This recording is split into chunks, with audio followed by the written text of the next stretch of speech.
So I thought it might be interesting to do some speed draws or to record some speed draws. And what I'm doing here is a limited color palette challenge, which is something that I've actually tried before, but I don't think I've ever finished a complete drawing using a limited color palette because if you're familiar with anything that I draw, I really just like to spam a million colors in it. Everything I do is very colorful. So this is a challenge that sort of works at my weaknesses. It's not, I don't know, it's not something that I'm terribly bad at, but I certainly would have preferred to have more than 5 colors. And you can also see that the space I'm working in is in black and white. And what I did was I put a saturation layer, just completely white, over all the layers I was working on, so that I could only see it in black and white the entire time I was working. Because I thought it would, one, make for a neat reveal at the end, and two, it would just make the challenge all the more difficult. So I could only see it in black and white the whole time. And that, I don't know, at least to me, I thought that made it kind of fun. Or at least it was fun to anticipate getting to see it all at the end. And watch me draw these eyes. I made the error of doing them weirdly multiple times. And they just looked kind of, I don't know.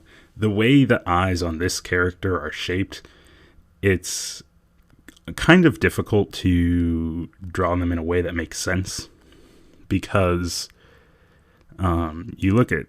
or it's two ovals that are both tilted in opposite directions, so it's difficult to get the pupils to not look like they're cross-eyed. Anyway, I finished the sketch here, and now I'm doing the colors, and this is kind of where only having 5 colors really starts to burn me.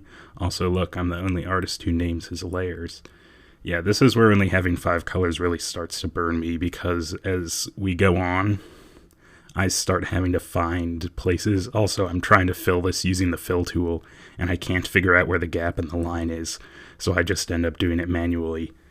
But anyway, I keep having to try and find spaces where you would be able to see the edges between the colors. And that ended up making for a really cool final result.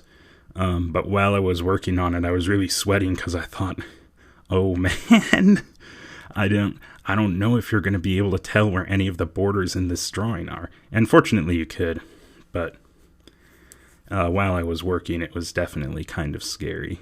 Especially here with the eyebrows and the mouth. I couldn't figure out whether I wanted to do them light or dark.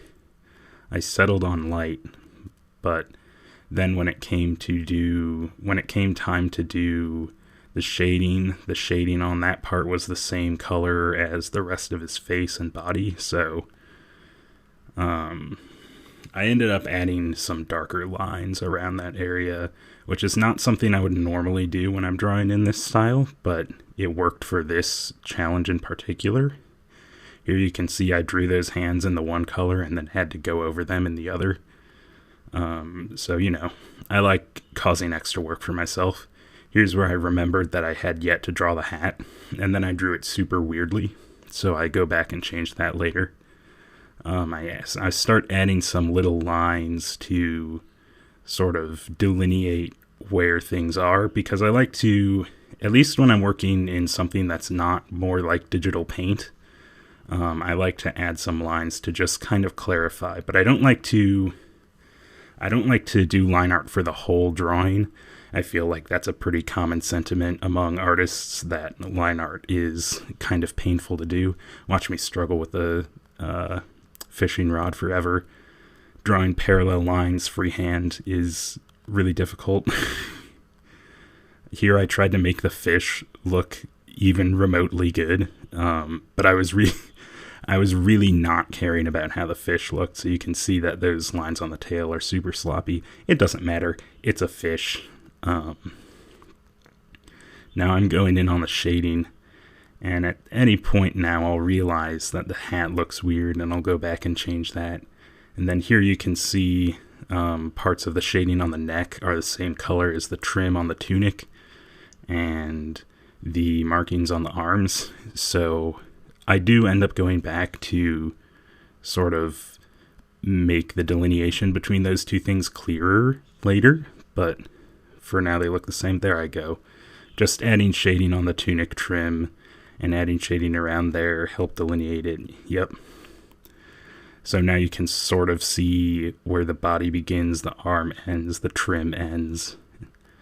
I put shading on the fish. That part wasn't hard. Here I come back and I add shadows to the markings, which makes that look a little bit more clear.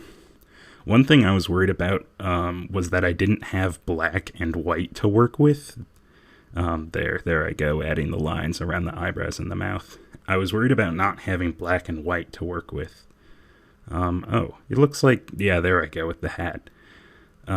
Because I was worried that the eyes would look super strange if I wasn't able to use white for them.